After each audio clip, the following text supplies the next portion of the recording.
Hi, this is Majinoni, and here's some comic reviews for you. A couple of these I'm going to go really quick with, others I'm going to give it a little bit more time. But let's just get on with the shocker of the week, and that is The Walking Dead. My only comment about this one is, who would have guessed the ending to the Whisperer War, where Rick fell into the shark tank and was eaten by the great white shark? Who could have guessed that ending? Beyond words. Kudos, Kirkman. Nightwing number 12. This was a snooze fest. The fight between Orca and Nightwing was just unbelievably boring. In all honesty, I fell asleep while reading this book. It was just god awful. I'm definitely not buying the next Nightwing. Probably can't. Yeah, there's no more Nightwing to be bought. Justice League number 12. I'm not going to go into too much of it because I'd rather let the people who want to read this just figure it out. But this is basically just telling more about Maxwell Lord. Would have been nicer if this came out maybe a week or so earlier, but it is what it is, and it's basically his relationship with Amanda Waller and what he's kind of like the lead up to what he is, and their anger towards each other. So again, it would have been a little bit more helpful if it was out a little bit earlier. Superman number 14. This one was actually really good. I was really surprised. Basically, Clark Kent's driving, and suddenly another Superman, a Russian Superman, appears in front of him, and he's being chased. And he's like, "Oh my God, I'm being chased. They're trying to consume other Supermen from other different worlds." And the aliens are after the Chinese Superman. And personally, I'm like, good riddance, let him go. But it is what it is. But anyways, the multiverse Justice League shows up, and they're going to help save the day with Clark, and they're going to put down the aliens. Overall, this was I really liked it. The art was really good. I thought the art for the fight was pretty decent too. I was definitely pretty pleased with it. Unworthy Thor number 3. Thor still doesn't have his unworthy hammer, but he does pick up that ram and a dog as a companion. Overall, it was a decent read, but again, this is more like they're setting it up for that next stage. And I'm enjoying it. Probably, I'm not enjoying it as much as I probably should be, but I think that will change once he finally gets his hammer. Nova number 2. It's okay. The art isn't as good as what it used to be. I guess they couldn't pay better artists, but it is what it is. It's basically Rich and Sam becoming BFFs, and they go off into space to talk about Cosmo. Cosmo throws Sam under the bus, and disaster strikes a little bit later. Overall, it's a decent read. Nothing groundbreaking or anything like that. I'd rather just start throwing some fists, and maybe we can get into something that I can appreciate a little bit more. But overall, it's just okay. Average read. Champions number 4. Now, for some reason, I don't know what's wrong, but if this book came out 5 years ago, I would just be all over this. But I don't know what's blocking me from enjoying this book even more. Basically, if you remember last issue, they're flying back home, and then their spaceship gets hit by a missile and it crash lands. Well, the best part of this whole thing is their discussions, their arguments about who's going to be leader, and how Amadeus is not like a really good leader, because he's basically just wants to punch his way through things without figuring things out, like how that could affect his teammates.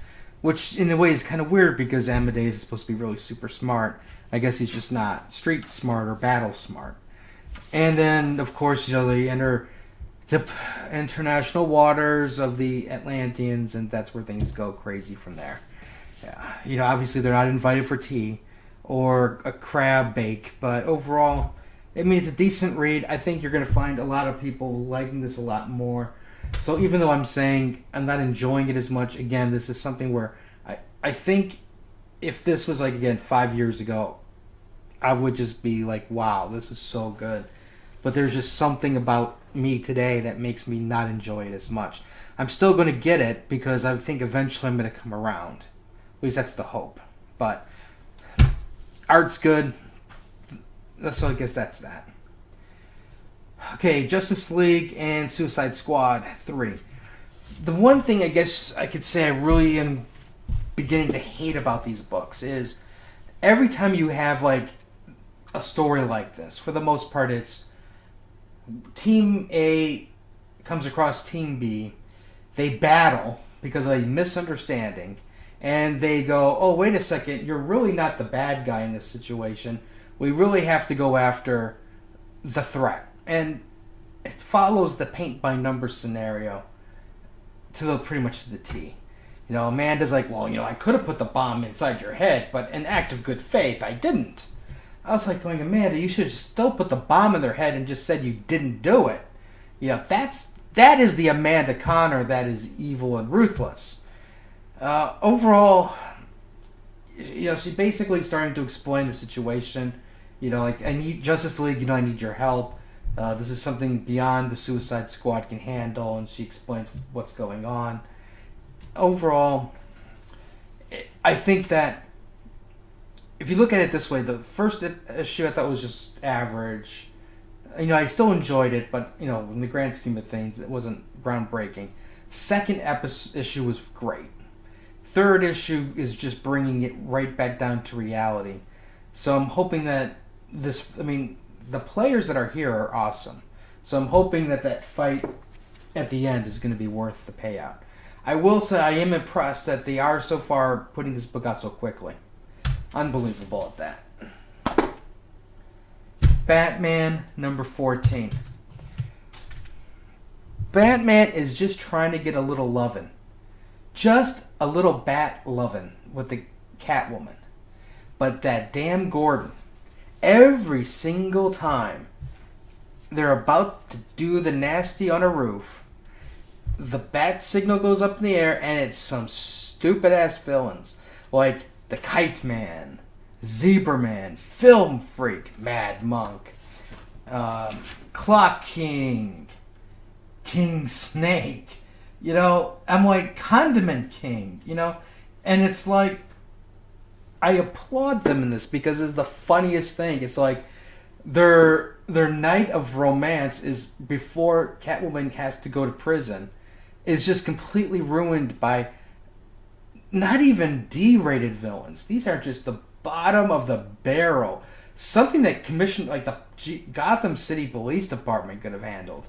And it's just like nonstop. But rest assured, Batman pushes the right code. He does the right series of answers in the response is for the video game, and he unlocks that $15 DLC, and he has some romancing ahead of him. And of course the bat signal comes up right in the middle of the romancing. But overall, I kind of liked it just because it was just so funny. Old Man Logan number 16. It's kind of weird because it goes kind of like Logan kind of goes back to the wasteland, and then he goes back into like the, I don't want to say the present, but the present is, it's like basically maybe a few hours or so after events occurred, and basically what's going on is he received a distress signal from Puck from Alpha Flight saying you need to come up into space, we need help, just you come, and it's the Brood. and the Brood basically just took out all of Alpha Flight and everybody in SOAR, and so it's up to Wolverine to save the day. So overall, I thought the book was really good. I mean, I was concerned originally. I kind of wish maybe they didn't focus any of that time on the Wasteland, but guys have told you the Brood look really cool with the art style that this book is putting out, and overall very pleased. Old Man Logan is definitely worth every penny of the $3.95 or whatever, how much it is. Yeah, $3.99. Great job. Anyways, that's the reviews for today. Let me know what you guys picked up, what you guys liked reading the most, what you didn't. We'll have some more stuff later. Like, share, and until next time.